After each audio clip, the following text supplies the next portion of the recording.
இன்று தினம் வாசித்த சங்கீதங்களின் புஸ்தகம் 118வது அதிகாரம் அதனுடைய 5வது வசனம். நெருக்கத்திலிருந்து கர்த்தரை நோக்கி கூப்பிட்டேன், கர்த்தர் என்னை கேட்டருளி விசாலத்திலே வைத்தார் என்று நாம் பார்க்கிறோம். I called upon the Lord in distress, the Lord answered me and set me in a large place என்று ஆங்கிலத்தில் வாசிக்கிறோம். பிரியமானவர்களே, நானும் நீங்களும் கர்த்தருடைய சந்நிதியில் ஒவ்வொரு முறையும் கடந்து வரும் பொழுதெல்லாம் நம்முடைய வாழ்க்கையில் நாம் காணாத கட்டுகள் எல்லாவற்றையும் கர்த்தர் அறுத்து போட்டு கொண்டிருக்கிறார். நம்முடைய வாழ்க்கையில் நாம் தெரிந்தும் தெரியாமலும் இருக்கிற எல்லா விதமான அடிமைத்தனத்தின் பழக்க வழக்கங்களையும் கர்த்தர் நீக்கி போட்டு கொண்டிருக்கிறார். ஏதாவது நானும் நீங்களும் நெருக்கத்தில் இருக்கிறோம் என்று சொன்னால் அதனுடைய மறுபக்கம் என்ன என்று சொன்னால், நம்மை விடுவிக்கிற தேவனானவர் அதைவிட நெருக்கமாக நமக்கு சமீபமாக இருக்கிறார் என்று நாம் அறிந்து கொள்ளலாம். ஹல்லேலூயா. சங்கீதங்களின் புஸ்தகம் 34வது அதிகாரம் 18வது வசனம் சொல்லுகிறது, நொறுங்குண்ட இருதயம் உள்ளவர்களுக்கு கர்த்தர் சமீபமாக இருக்கிறார், நறுங்குண்ட ஆவியுள்ளவர்களை அவர் ரட்சிக்கிறார் என்று சொல்லப்பட்டிருக்கிறார். நானும் நீங்களும் ஒருவேளை ஏதாவது விதத்தில் நாம் நொறுங்கொண்டவர்களாக, இருதயம் கலங்கினவர்களாக, வேதனையோடு கூட, துயரத்தோடு கூட, சங்கடத்தோடு கூட, எல்லா காரியங்களையும் என்னுடைய வாழ்க்கையில் தோல்வியாக இருக்கிறது என்று நினைத்து கலங்கி போய் உட்கார்ந்து கொண்டிருக்கலாம். அவனுடைய கர்த்தருடைய வார்த்தை சொல்லுகிறது, அவர் உங்களுக்கு சமீபமாக இருக்கிறார். எவ்வளவு சமீபமாக இருக்கிறார் என்று பார்த்தால், நம்முடைய சுவாசத்தை காட்டிலும் சமீபமாக இருக்கிற தேவன் நம்முடைய இயேசு கிறிஸ்துவானவர் இருக்கிறார். ஹல்லேலூயா. சங்கீதங்களின் புஸ்தகம் 51வது அதிகாரம் அதனுடைய 17வது வசனம் சொல்லுகிறது, நொறுங்குண்ட இருதயம் உள்ளவர்களை அவர் ஒரு நாளும் புறக்கணிக்க மாட்டாரா. அவர் ஒரு நாளும் நம்மை புறக்கணிக்காத தேவன். ஒருவேளை நொறுங்குண்டவர்களாக வேதனையில் நீங்கள் சஞ்சலப்பட்டு கொண்டிருக்கும் பொழுது உங்களை ஒரு நாளும் புறக்கணிக்காத ஒரு தேவன் இருப்பார் என்று சொன்னால் அது இயேசு கிறிஸ்துவானவர் ஒருவர் மட்டும்தான். பிரியமானவர்களே, ஒருவேளை நாம் சலித்து கொள்ளலாம், நம்முடைய உற்றார்கள் உறவினர்கள் நம்மை தள்ளிவிட்டு விடலாம், ஒருவேளை நம்முடைய நண்பர்கள் எல்லாம் நம்மிலிருந்து விலகி விடலாம். ஆனால் நம்மை ஒரு நாளும் விலகாத ஒரு தேவன், நம்மிடத்திலிருந்து ஒரு நாளும் கடந்து போகாத தேவன், ஒரு நாள் நம்மை ஒதுக்கி விடாத தேவன் ஒருவர் இருப்பார் என்று சொன்னால் அவருடைய பெயர் தான் இயேசு கிறிஸ்து என்று சொல்லப்படுகிறது. ஹல்லேலூயா. அந்த இயேசுவுக்காய் கரங்களை உயர்த்துவனமாய் நன்றி சொல்லுவீர்களா? இந்த தேவன் உண்மையுள்ள தேவனாயிருக்கிறார். அவர் மிகவும் அருகாமையில் இருக்கிற தேவனாயிருக்கிறார். அவர் நேசத்தில் நிறைந்த தேவனாயிருக்கிறார். அவர் இரக்கத்தில் ஐஸ்வர்யமுள்ள தேவனாயிருக்கிறார். ஹல்லேலூயா.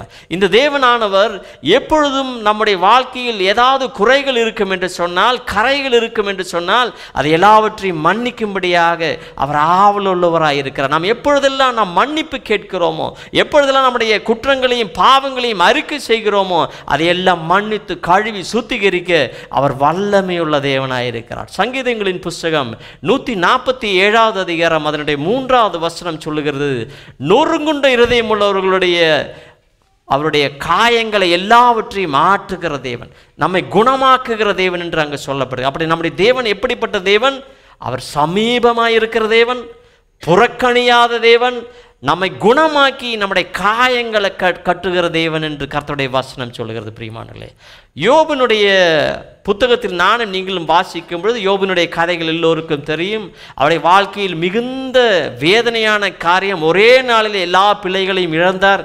அவருடைய சொத்து சுகங்கள் எல்லாம் போய்விட்டது. அவருடைய விலங்குகளும் அந்த மிருக ஜீவன்களும் எல்லாம் களவாடி போய்விட்டது. அவருடைய எல்லா வீடும் எல்லா காரியங்களும் அழிந்து போய்விட்டது.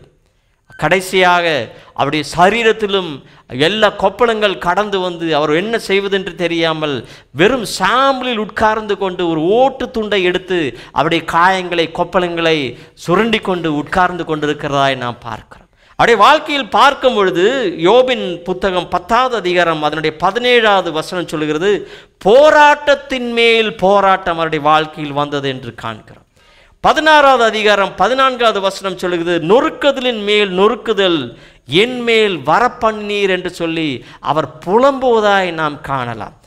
அதே யோபின் புத்தகம் 6வது அதிகாரம் 9வது வசனம் சொல்லுகிறது, அவர் நொறுக்கு சித்தமாய் துண்டித்து போட்டால் நலமாயிருக்கும் என்று சொல்லி அவர் மிகவும் வேதனையோடு கூட தத்தளிப்போடு கூட வேதனையின் உச்சக்கட்டத்தில் இருந்து புலம்பிக் கொண்டிருக்கிறதாய் முறுமுறுத்து கொண்டிருக்கிறதாய் நாம் காணலாம். ஆனால் கர்த்தர் அவரை கைவிட்டாரா? இல்லை பிரியமானவர்களே.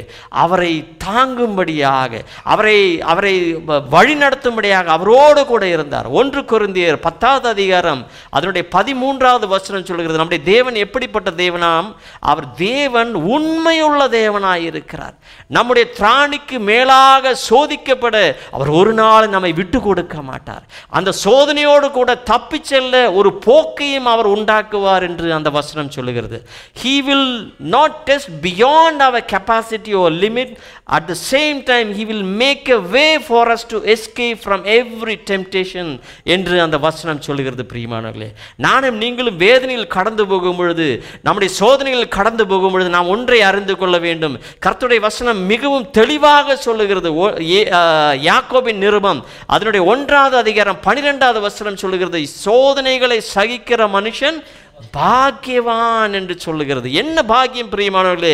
என்னையும் உங்களையும் சோதிக்கிற தேவன் நம்மை சோதித்து பொன்னாக விலக வேண்டும் என்று சொல்லி அவர் சோதிக்கிறார். நம்மை சோதிப்பது தோற்கடிப்பதற்காக அல்ல, நம்மை அழித்து போடுவதற்காக அல்ல, நம்மை நிர்மூலமாக்குவதற்காக அல்ல, நம்மை இல்லாமை ஆக்குவதற்காக அல்ல, நம்மை முற்றிலுமாய் ஒழிப்பதற்காக அல்ல. பிரியமானவர்களே, நம்மை சோதிப்பது நம்மை பொன்னாக விளங்க வேண்டும் என்று சொல்லி, நம்மை உயர்த்த வேண்டும் என்று சொல்லி, நம்மை மெருக்கே நம்மை வல்லமையோடு கூட பலத்தோடு கூட கிருபையோடு கூட உயர்த்த வேண்டும் என்று சொல்லிதான் அப்படியாக அவர் செய்கிறார். பிரியமானவர்களே, ஒரு நாளும் சோதனையில் நம்மை கைவிடுகிற தேவன் அல்ல. பிரியமானவர்களே, கர்த்தர் நம்மோடு கூட இருக்கிற தேவனாய் இருக்கிறார். யோபின் புஸ்தகம் 19வது அதிகாரம் அதனுடைய 25வது வசனம் அங்கு இப்படியாக சொல்லுகிறது. அவர் யோபு சொல்லுகிறார், என் மீட்பர் உயிரோடு இருக்கிறார். My redeemer liveth. ஹல்லேலூயா. எல்லாரும் சொல்லுங்கள், என் மீட்பர் உயிரோடு இருக்கிறார். ஒருவேளை நான் நீங்களும் சொல்லலாம், வேதனையில் கடந்து போது என்னுடைய தேவன் எங்கே போய்விட்டார்? நான் கும்பிடுகிற கடவுள் எங்கே போய்விட்டார்? என்னுடைய தெய்வம் எங்கே போய்விட்டார்? என்னுடைய கூப்பிடுதல் அவர் கேட்காமல் இருக்கிறாரா? நாம் இங்கு வாசித்த வசனம் என்ன சொல்லுகிறது பாருங்கள் பிரியமானவர்களே. நெருக்கத்திலிருந்து கர்த்தரை நோக்கி கூப்பிட்டேன், கர்த்தர் என்னை கேட்டருளி விசாலத்திலே வைக்கிறார். நானும் நீங்களும் கூப்பிடும் பொழுது நம்முடைய கூப்பிடுதலை கேட்கிற தேவன். நானும் நீங்களும் கூப்பிடும் பொழுது அந்த கூப்பிடுதலை கேட்டு அதற்கு ஏற்ற விதமாக ஏற்ற சமயத்தில் அதற்கு மறு உத்தரவு தருகிற தேவன் ஒருவர் இருக்கிறார். நம்முடைய நெருக்கத்தை மாற்றி விசாலத்திற்குள்ளாக, விசாலமான இடத்திற்குள்ளாக, விசாலமான நன்மைக்குள்ளாக, விசாலமான ஆசீர்வாதத்திற்குள்ளாக, விசாலமான அனுகிரகத்திற்குள்ளாக என்னையும் உங்களையும் ஐஸ்வர்யமாய் நடத்துகிற தேவன் தான் இயேசு கிறிஸ்துவானவர். ஹல்லேலூயா. அதனால் ஒரு நாள் நாம் கலங்க வேண்டியதில்லை பிரியமானவர்களே. எனக்காக உங்களுக்காகவும் ஜீவனை தந்தவர், அவருடைய ஒரே பேரான குமாரன் என்று கூட பாராமல் பிதாவானவர் தன்னுடைய அந்த குமாரனை எனக்கும் உங்களுக்கும் அவர் ஒப்புவித்தார் என்று சொன்னால், இயேசு கிறிஸ்துவை எனக்காக உங்களுக்காகவும் நம்முடைய பாவத்தின் தண்டனைகளை ஏற்றுக்கொள்ளும்படியாக சிலுவையில் அறையப்படும்படியாக அவர் ஒப்பு கொடுத்தார். ஹல்லேலூயா.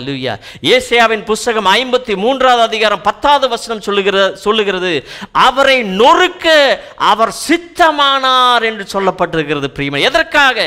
நானும் நீங்களும் நொறுக்கத்தில் இருக்கும் பொழுது, நானும் நீங்களும் நெருக்கத்தில் இருக்கும் பொழுது, நானும் நீங்களும் தகர்ந்து போகிறோம் என்ற நிலைமையில் இருக்கும் பொழுது அதை அறிந்து புரிந்து அனுபவித்தவராக இயேசுவானவர் அவர் சும்மா இருப்பாரா பிரியமானவர்களே? அவர் ஓடோடி வருவார். ஹல்லேலூயா.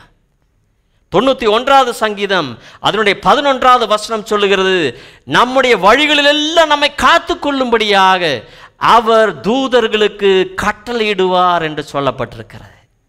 என்னை உங்களையும் காத்துக்கொள்ளும்படியாக யார் இருக்கிறாராம்? தூதர்கள் இருக்கிறார். ஆனால் 14வது வசனத்தை நீங்கள் வாசித்து பாருங்கள். ஆபத்து காலத்தில் அவர் என்ன செய்கிறார்? நீங்க வாசிங்க அந்த வசனத்தை ப்ளீஸ். 91வது அதிகாரம் 14வது வசனம். அவன் என்னிடத்தில் வாஞ்சியாய் இருக்கிறபடியால் அவனை விடுவிப்பேன். என் நாமத்தை அவன் அறிந்திருக்கிறபடியால் அவனை உயர்ந்த அடைக்கலத்திலே வைப்பேன்.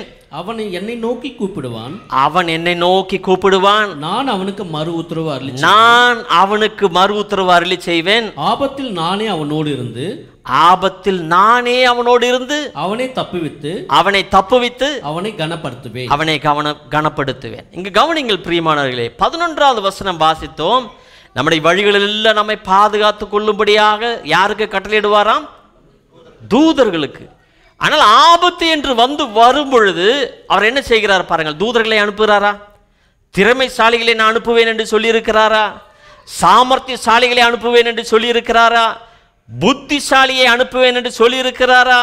அனுபவசாலியை அனுப்புவேன் என்று சொல்லியிருக்கிறாரா? அப்படி சொல்லல. அதுக்கு மாறாக ஆபத்தில் நானே கடந்து வருவேன் என்று சொல்லுகிறார். கரங்களை தட்டி வண்ணமாக கர்த்தருக்கு நன்றி செலுத்துங்கள் பிரியமானவர்களே. நானும் நீங்களும் ஆபத்து காலத்தில் சோர்ந்து போவாயானால் உன்னுடைய பலன் குறுகினது என்று கர்த்தருடைய வசனம். ஆபத்து காலத்தில் நானும் நீங்கள் என்ன செய்ய வேண்டும்? ஆபத்து காலத்தில் சோர்ந்து போய் உட்காரக்கூடாது, தளர்ந்து போய் உட்காரக்கூடாது.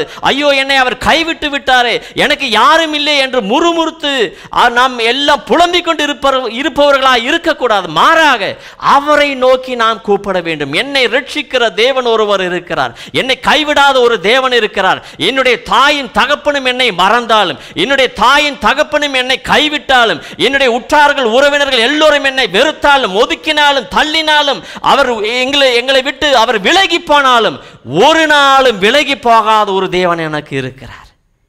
அந்த நிச்சயத்தோடு கூட இயேசுவை நீங்கள் நோக்கி கூப்பிடும் பொழுது அவர் உங்களிடத்தில் கடந்து வருவார். பிரியமானவர்களே, எல்லோரும் சொல்லுங்கள், இயேசுவானவர் நான் கூப்பிடும் பொழுது அவர் என்னுடைய சமீபமாக அவர் கடந்து வருவார். ஹல்லேலூயா.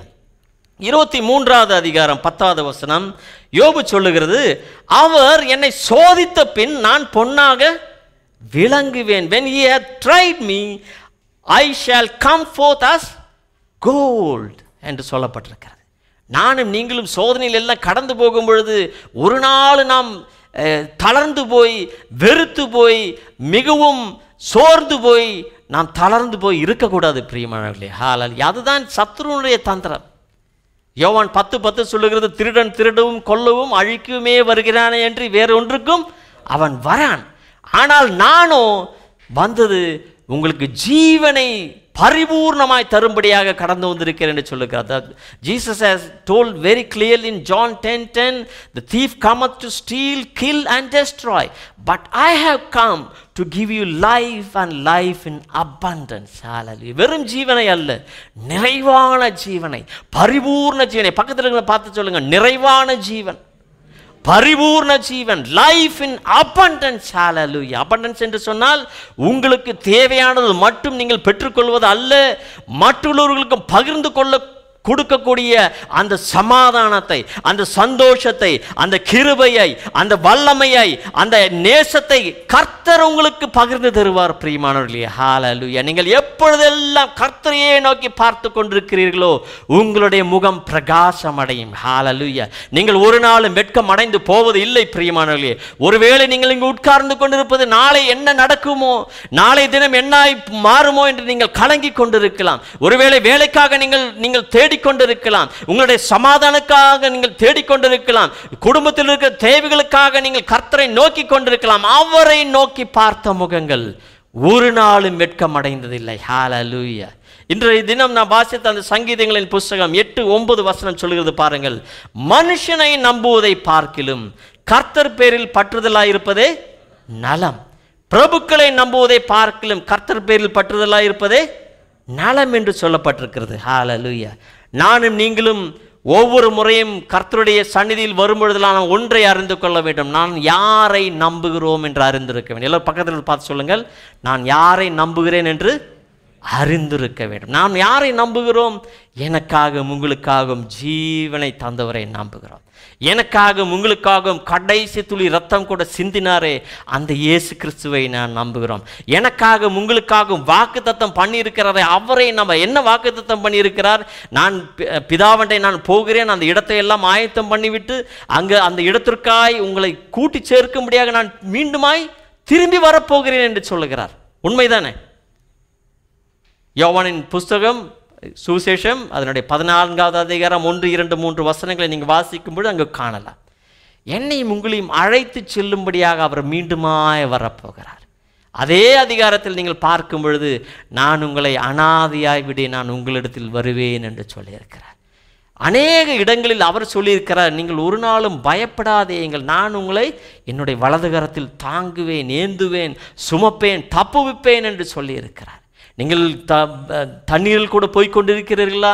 அந்த தண்ணீர் உங்கள் மேல் பொருளுவதில்லை. ஹல்லேலூயா. நீங்கள் அக்னியில் கூட போய்கொண்டிருக்கிறீர்களா? அந்த அக்னி உங்களை வேகாதபடிக்கு அவர் காத்து கொள்ளுவார். பிரியமானவர்களே, என்னையும் உங்களையும் நேசிக்கிற தேவன் அவர் மகா வல்லமையுள்ள தேவன். Is not just a mighty God, is almighty God. சர்வ வல்லமையுள்ள தேவன் நம்முடைய தேவன். ஹல்லேலூயா. நன்றியோடு உம்மை ஸ்தோத்திரிக்கிறேன். ஹல்லேலூயா. 42வது அதிகாரம் 2வது வசனம், யோபின் அந்த புத்தகத்தில் பார்க்கும் பொழுது, தேவரீர் சகலத்தையும் செய்ய வல்லவர், நீர் செய்ய நினைத்தது தடைப்படாது என்று அறிந்திருக்கிறேன் என்று அவன் சொல்லுகிறான்.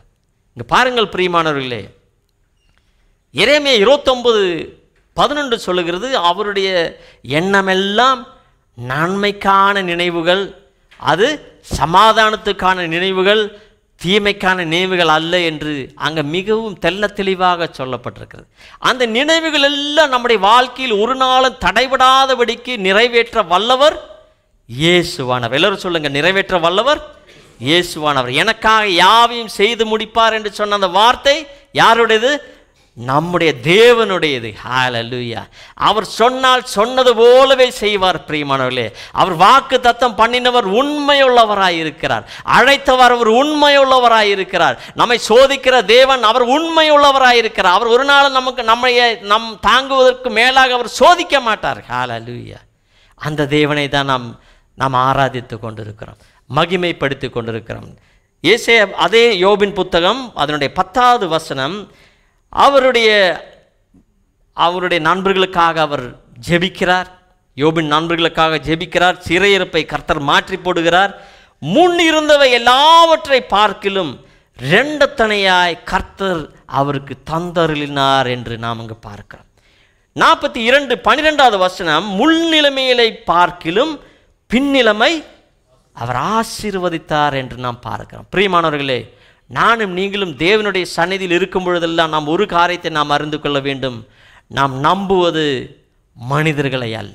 மனிதர்கள் இப்பொழுது ஒரு வார்த்தை சொல்லுவார்கள், சற்று நேரம் கழித்து கேட்டால் நான் மறந்து விட்டேன், நான் அப்படி சொல்லலை, அந்த அர்த்தத்தில் சொல்லலை, இப்படி சொல்லலைன்னு சொல்லி அநேக விதமாக அவர்கள் மாறாக பேசலாம். ஆனால் ஒரு முறை ஒரு காரியம் தேவன் சொல்வார் என்று சொன்னால், மகளே நான் உன்னை நிச்சயமாக ஆசீர்வதிப்பேன், மகனே நான் உன்னை நிச்சயமாக ஆசீர்வதிப்பேன் என்று சொன்னால் நிச்சயமாக அவர் ஆசீர்வதிப்பார். ஹல்லேலூயா. அவர் ஒரு நாளும் பொய்யுரைய மனுஷன் கிடையாது. அவர் நிச்சயமாக அவர் சொன்னதை போலவே அவர் செய்வார். ஹல்லேலூயா. மலையாளத்தில் நல்ல ஒரு பாடல் இருக்கிறது. கோழிதன் குஞ்சினே சிறகடியில் மறைக்கும் போலே, கழுகன் தன் குஞ்சினே சிறகதின் மேல் வகிக்கும் போலே, எண்ணியால் தீராத்த நன்மகள், சொல்லியால் தீராத்த வன் கிருபைகள், எண்ணியால் தீராத்த நன்மகள், சொல்லியால் தீராத்த வன் கிருபைகள். நன்றி இயேசுவே, நீ செய்த நன்மகளுக்கு 1000 நன்றி. என் சக்தியாலல்ல, கையுட பலத்தாலல்ல, நிந்தையல்லையோ என்னை நடத்தியது. ஹல்லேலூயா. பாட்டு அர்த்தம் உங்களுக்கு புரிஞ்சிருக்குன்னு நினைக்கிறேன். அவருடைய தயை தான் நாம நிறுத்தியிருக்கு. கோழி தன்னுடைய செட்டிகள் கீழாக குஞ்சுகளை மறைத்து பாதுகாப்பது போல தீங்கிலிருந்து அவர் நம்மை பாதுகாப்பார். சத்ருவினிருந்து நம்மை பாதுகாப்பார். எல்லா விதமான ஆபத்துகளிலிருந்து நம்மை பாதுகாப்பார். எப்பொழுது? நாம் கர்த்தருடைய சந்நிதியிலாய் அவர் கூப்பிடும் பொழுது, அவரிடத்தில் ஜெபிக்கும் பொழுது, அவருடைய அண்டி சேரும் பொழுது, அவருடைய இடத்தில் கிட்டி சேரும் பொழுது அவர் நம்மை மறைத்து கொள்வார். என்ன இந்த கழுகு என்ன செய்யுமா? முதலாவது அது பாதுகாப்பு சொன்னேன். இந்த கழுகு என்ன செய்யும்? கழுகுடைய குஞ்சுகள் எல்லாம் இந்த கூட்டில் உட்கார்ந்து ஜாலியாக உட்கார்ந்து சாப்பிட்டு கொண்டு இருக்கிறது. அது அந்த கூட்டிலிருந்து விலகி போகாதபடிக்கு பறந்து போகணும், ஆனால் பறந்து போகாது. அப்படியே ஜாலியாக உட்காந்துட்டு அம்மா வந்து ஏற்ற வேலையில் 3 நேரமும் சாப்பாடு கொண்டு தருது, நல்லா சொகுசாக உட்கார்ந்து கொண்டு இருக்குது. அப்போ அம்மா பறவை என்ன பண்ணுமா, அங்கே இருக்கிற அதில் இருக்கிற அந்த குஷன் எஃபெக்ட் கொடுக்குற அந்த ஃபெதர்ஸ் எல்லாம் எடுத்து போட்டு, வேண்டாத காரியங்களை எடுத்து போட்டு அந்த முள்ளு குத்துற மாதிரியெல்லாம் ஆக்குமா. அப்படியே அந்த குஞ்சுகள் வெளியே போகாது.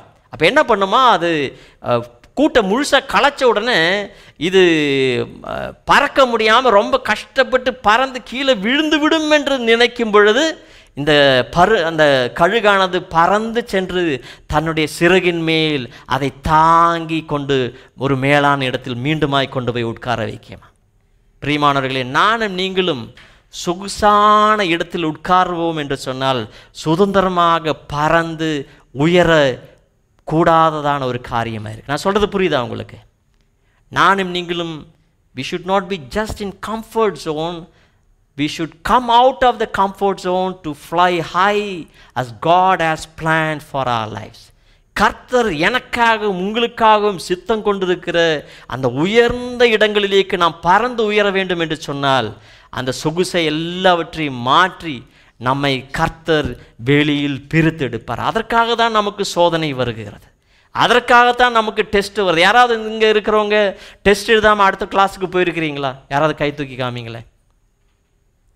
யாரும் இல்லை. யாராவது டெஸ்ட் எழுதி எக்ஸாம் எழுதி பரீட்சை பாஸ் ஆனால் தான் அடுத்த கிளாஸுக்கு நீங்கள் போக முடியும். அதுவும் பாஸ் ஆனால் தான் போக முடியும், இல்லைங்களா?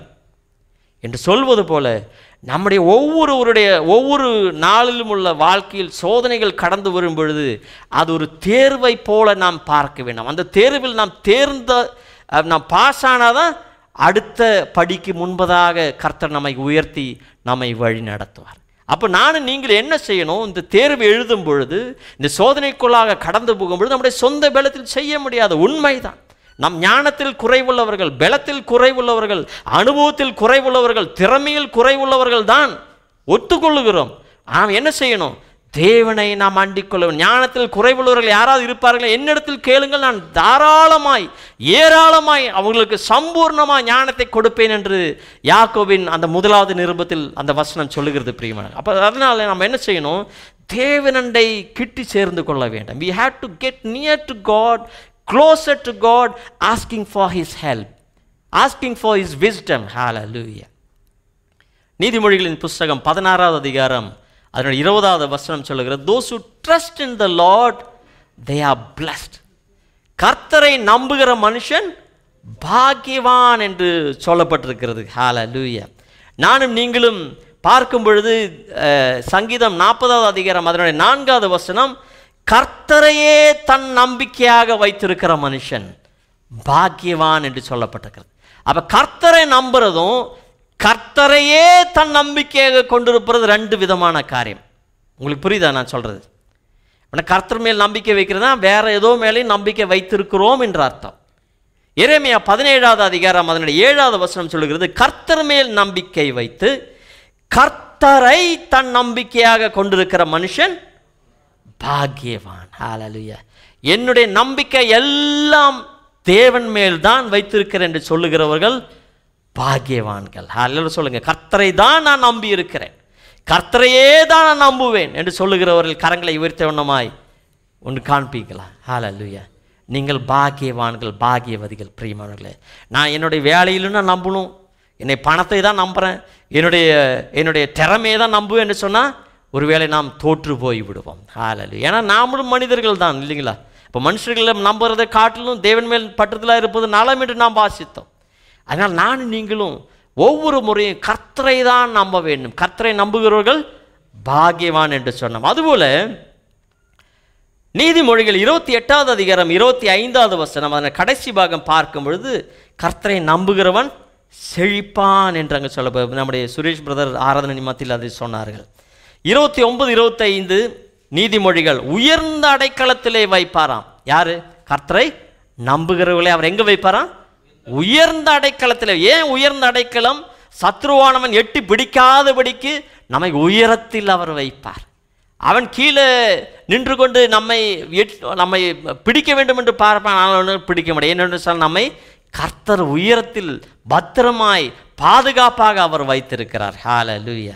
ஆனால் நானும் நீங்களும் ஒவ்வொரு முறையும் கர்த்தருடைய நாமத்தை தெரிந்து கொண்டு, நீதிமொழிகள் 18:10 சொல்லு, கர்த்தரின் நாமம் பலத்த துருகம், நீதிமான் அதற்குள் ஓடி சுகமாயிருப்பான் என்று சொல்லப்பட்டிருக்கிறது. நானும் நீங்களும் கூட தேவனையே நான் நம்பி இருப்போம் பிரியமானவர்களே. அவர் அண்டை கடந்து வரும்பொழுதெல்லாம், ஆண்டவரே நீர்தான் என்னுடைய நம்பிக்கை, ஆண்டவரே நீர் ஒருவர் தான் என்னுடைய நம்பிக்கை, நீர் ஒருவர் தான் என்னுடைய தஞ்சம், நீர் ஒருவர் தான் என்னுடைய கேடகம், நீர் ஒருவர் தான் எனக்கு போதுமானவர், நீர் ஒருவர் தான் என்னை நேசிக்கிறவர், நீர் ஒருவர் தான் என்னை கைவிடாதவர், நீர் ஒருவர் தான் என்னை கண்ணீரை துடைக்கிறவர், நீர் ஒருவர் தான் என்னுடைய வியாதியின் படுக்கையை மாற்றி போடுகிறவர், நீர் ஒருவர் தான் என்னுடைய ஆத்மாவை ரட்சிக்கிறவர் என்று சொல்லி கர்த்தருடைய சந்நிதியில் நம்மை சமர்ப்பிப்போம் பிரியமானவர்களே. ஹல்லேலூயா. சங்கீதங்களின் புஸ்தகம் 41 அதிகாரம் 1வது வசனம் சொல்லுகிறது, சிறுமைப்பட்டவர்களின் மேல் சிந்தனை உள்ளவன் பாக்கியவான். அப்படி என்றால் நம்முடைய வேதனையை மட்டும் பார்த்து கொண்டிருப்பது அல்ல, நம்மை போல அநேக அயலார்கள் மற்றுள்ளவர்கள் வேதனைப்பட்டு கொண்டிருக்க அவர்கள் மேலும் நாம் கருணை காண்பிக்க வேண்டும். அவர்களுக்கும் உதவி செய்ய வேண்டும். தேவனுடைய நேசத்தை அவர்களிடத்திலும் பகிர்ந்து கொள்ள வேண்டும். அப்படி செய்யும் பொழுது என்ன நடக்கிறதா, 41 அதிகாரம் 3-4 வசனங்களை வாசிக்கும் பொழுது, அப்படி இருக்கிறவர்களுடைய வியாதியின் படுக்கையை மாற்றி போடுகிற தேவன் என்று சொல்லி இருக்கிறார். நான் சொல்றது புரியுதுங்களா உங்களுக்கு?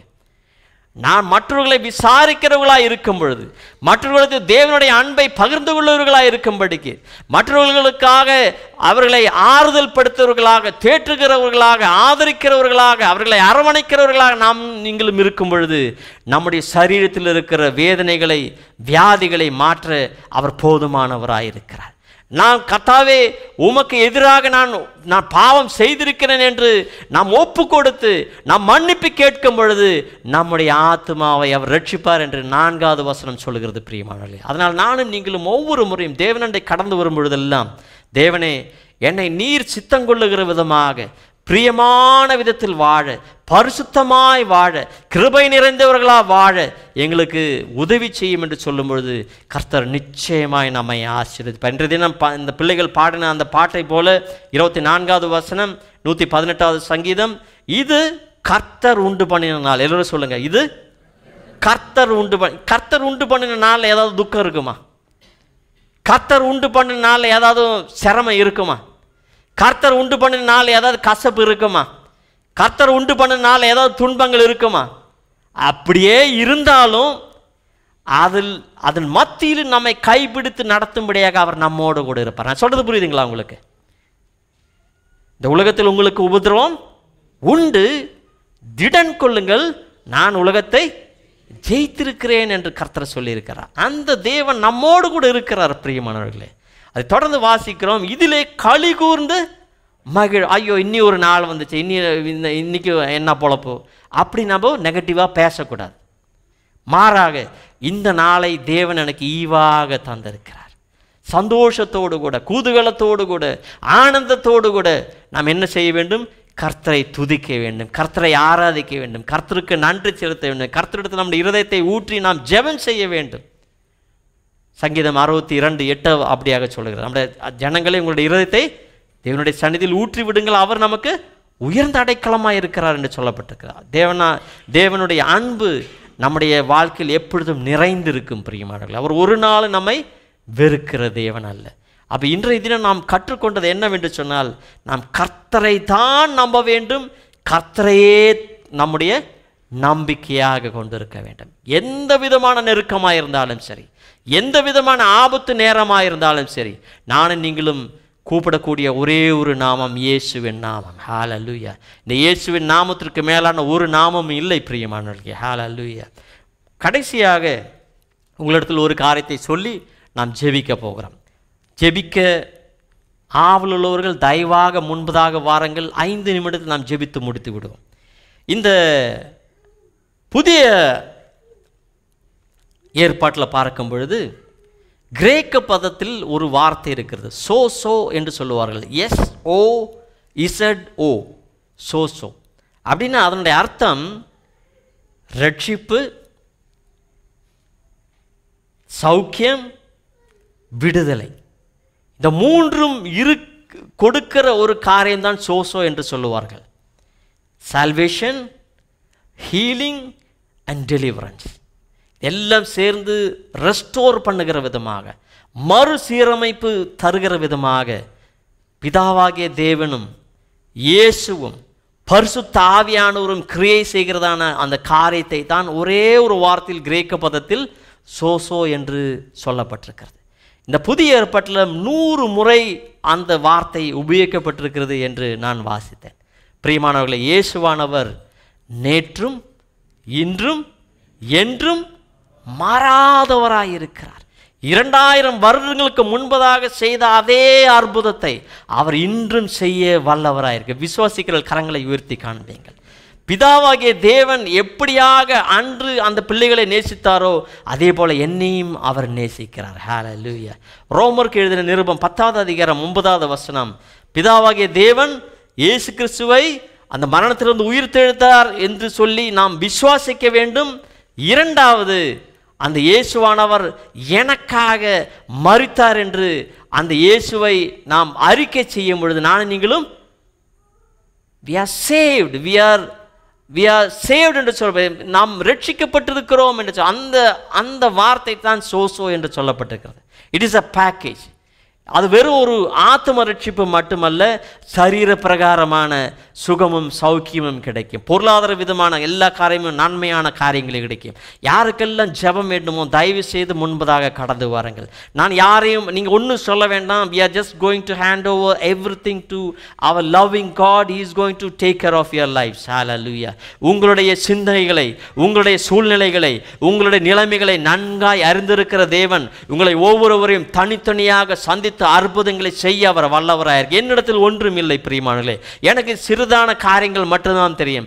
எல்லா காரியங்களையும் அறிந்திருக்கிற தேவன், உங்களுடைய சூழ்நிலைகளை அறிந்திருக்கிற தேவன், உங்களுடைய வருங்காலத்தை அறிந்திருக்கிற தேவன், உங்களுடைய கடந்த காலத்தை அறிந்திருக்கிற தேவன், உங்களுடைய இன்றைய நிலையை அறிந்திருக்கிற தேவன் சொல்லுகிறார், என்னண்டை வருகிறவர்களை நான் ஒரு நாளும் தள்ளிவிட மாட்டேன், என்னண்டை வருகிறவர்களை ஒரு நாள் நான் வெறுத்து ஒதுக்க மாட்டேன், என்னண்டை கடந்தவர்களுக்கு நான் இளைப்பாறுதல் கொடுப்பேன், என்னண்டை கடந்தவர்களுக்கு சுகத்தை கொடுப்பேன், என்னென்றை கடந்தவர்களுக்கு சௌக்கியத்தை கொடுப்பேன், என்னென்றை கடந்தவர்களுக்கு விடுதலையை கொடுப்பேன், என்னென்றை கடந்தவர்களுக்கு ரட்சிப்பை கொடுப்பேன், என்னென்றை கடந்தவர்களுக்கு பரிபூர்ணத்தையும் சம்பூர்ணத்தையும் கட்டளையிடுவேன் என்று கர்த்தர் சொல்லுகிறார். ஹல்லேலூயா. அவரண்டை நாம் கடந்து வருவோம். ஹல்லேலூயா. இந்த நேரத்தில் என் நம்பிக்கையே உமக்கு ஸ்தோத்திரம், எந்தன் புகழிடமே உமக்கு ஸ்தோத்திரம். அந்த பாடலை நீங்க பாடுங்க தயவு செய்து. ஹல்லேலூயா. Thank you Lord. ஷாபாலக்கம். கர்த்தாவே உம்மை ஸ்தோத்திரிக்கிறோம் ஆண்டவரே. உம்மைத்தானே என் தெய்வமே, என் இயேசுவே நேசிக்கிறேன். ஹல்லேலூயா. எல்லோரும் எழுந்திருங்க. உம்மைத்தானே என் தெய்வமே, என் இயேசுவே. ஹல்லேலூயா. ஆமென். என்று ஜெபித்த ஒவ்வொரு ஜெபத்திற்கும் அவர் பதில் அனுப்பி இருக்கிறார். ஹல்லேலூயா. Thank you Lord. நன்றியோடு உம்மை ஸ்தோத்திரிக்கிறோம்.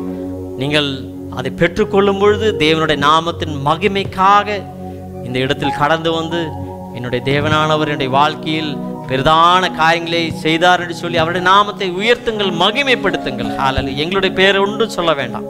உங்களுடைய விசுவாசத்தை கணம் பண்ணும்படியாக கர்த்தர் நிச்சயமாய் உங்களை ஆசீர்வதிப்பார். உங்களுடைய வேதனைகளை மாற்றும்படியாக உங்களை சந்தித்து அற்புதங்களை அவர் நிறைவேற்றுவார். பிரியமானவர்களே, ஹல்லேலூயா. நீங்கள் நெருக்கத்தில் இருக்கும் பொழுது அவர்களை நோக்கி கூப்பிடும் பொழுது அதை கேட்டு உங்களை விசாலத்திலே நடத்துகிற தேவன் உங்களுக்கு சமீபமாயிருக்கிறார். இன்றைய தினம் அற்புதமாய் உங்களுடைய ஒவ்வொருடைய வாழ்க்கையிலும் இடைப்பட்டு கொண்டிருக்கிறார். ஹல்லேலூயா. தொடர்ந்து வழி நடத்துவார், அற்புதம் செய்வார். எல்லோரும் சேர்ந்து அவரை நோக்கி பார்ப்போம். எங்கள் அன்பின் பரம தகப்பனே, நாங்கள் மீண்டுமாக நன்றி நிறைந்த உள்ளத்தோடு உம்முடைய சந்நிதிக்குள்ளாய் கடந்து வருகிறோம். எங்களை இவ்வளவாய் ஆண்டவரை கிருபையாய் நடத்தி இருக்கிறீரே, உம்முடைய தயவால் எங்களை தாங்கி நிறுத்தி இருக்கிறீரே, சுத்த கிருபையினால் எங்களை ஆண்டவரை நிறுத்தி இருக்கிறீரே, ஜீவிக்கும்படியான ஆண்டவரை எல்லா விதமான ஆசீர்வாதங்களை தந்திருக்கிறேன். அதற்காக நன்றியோடு உம்மை ஸ்தோத்திரிக்கிறோம். அன்றே எங்களுக்கு தந்திருக்கிற ஆசீர்வாதங்களுக்காக, நன்மைகளுக்காக, ஆயுசிற்காக, அன்றைய ஆத்தும ரட்சிப்புக்காக நாங்கள் நன்றி செலுத்துகிறோம். ஆண்டவர் எல்லா காரியங்களையும் உம்முடைய கரங்களாய் நாங்கள் ஒப்புவிக்கிறோம். நீர் எங்களுக்கு நம்பிக்கையாக இருக்கிறபடினால் உங்களுடைய வாழ்க்கையில் ஒரு நாளும் ஒரு குறையும் இல்லை என்று நாங்கள் அறிந்து உம்மை ஸ்தோத்திரிக்கிறோம். ஆண்டவரே, நீர் செய்ய அன்றே நினைத்தது ஒரு நாளும் தடைப்படாது என்று நாங்கள் அறிந்து உம்மை ஸ்தோத்திரிக்கிறோம் ஆண்டவரே. இந்த பிரியமான சகோதரனும் சகோதரிகளும் ஆண்டவரே வந்தது ஆண்டவரே, அவர்களை வாழ்க்கையில் முந்தின நிலைமையை பார்க்கலும் பிந்தின நிலைமை இரண்டத்தனையான ஆசீர்வாதத்தோடு நாமத்தை உயர்த்துகிற பிள்ளைகளாய் நீ மாற்றுவதற்காய் நன்றியோடு உம்மை ஸ்தோத்திரிக்கிறோம். இந்த சபை ஒரு கலங்கரை விளக்கமாக இந்த தேசத்தில் உயர்த்துவதற்காக நாங்கள் நன்றி செலுத்துகிறோம். அன்றே இந்த சபைக்காக உழைக்கிற எங்களோடு கூட உறுதுணையாக இருக்கிற எல்லா சகோதர சகோதரிகளை எங்கள் ஆசீர்வதித்து சேபிக்கிறோம். வாத்திகர்களை வாசிக்கிற பிள்ளைகளை குடும்பமாய் அவர்களை ஆசீர்வதியும் ஆண்டவரே. கொயரை குடும்பமாய் ஆசீர்வதியும். அங்கே சேவை செய்கிற ஒவ்வொருவர்களையும் குடும்பமாய் ஆசீர்வதிக்கும்படியாக நாங்கள் சேபிக்கிறோம். அன்றே பாஸ்டர் தில்குமாரா அவர்களுக்காக அன்றே அவருடைய உற்ற வாழ்க்கை துணைக்காக மகளுக்காக நாங்கள் ஸ்தோத்திரிக்கிறோம். அவர்களையும் ஆசீர்வதியும். கேஆர்சி சபையில் இருக்கிற எல்லா ஊழியர்களையும் எல்லா சபையும் ஆண்டவரே நீர் ஆசீர்வதிக்கும்படியாக ஆராதனை ஆசீர்வதிக்கும்படியாக நாங்கள் சேபிக்கிறோம் ஆண்டவரே. அன்றே பாஸ்டர் விஜயனுக்காக நாங்கள் மீண்டுமாய் நன்றி செலுத்துகிறோம். அவர்களை அன்றே சுகபத்திரமாய் குடும்பமாய் எங்கள் மத்தியில் கொண்டு வந்து சேர்க்க நன்றியோடு உம்மை ஸ்தோத்திரிக்கிறோம். எங்களையும் எங்களுக்குள்ள சகலத்தையும் தாழ்த்தி ஒப்புவிக்கிறோம்.